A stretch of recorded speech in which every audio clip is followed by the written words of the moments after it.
Hello everyone. এই কাপড়গুলো উচ্চ মাধ্যমিকের প্রশ্নপত্র প্যাকিং করা ছিল, দেখে আমার খুব পছন্দ হয়েছে, তাই বাড়ি নিয়ে এসেছি। এটা দিয়ে আমি আজকে বালিশের কভার বানিয়ে দেখাবো তোমাদের। নিজের মনের মতো করে আমি এগুলোকে ডিজাইন দিয়ে একে একে সেলাই করে নিচ্ছি। বাজারে তৈরি করা বালিশের কভার থেকে এটা একটু আলাদা রকমের হবে।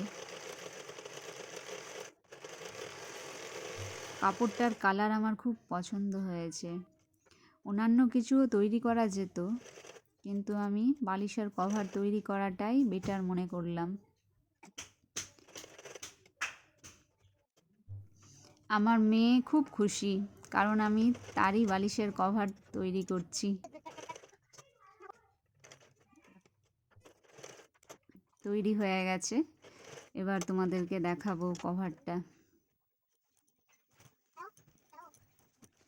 তোমরা দেখে জানাবে কেমন হয়েছে। এটা আমার মেয়ের বালিশের কভার, আর আরেকটা বানিয়েছি আমার নিজের বালিশের কভার।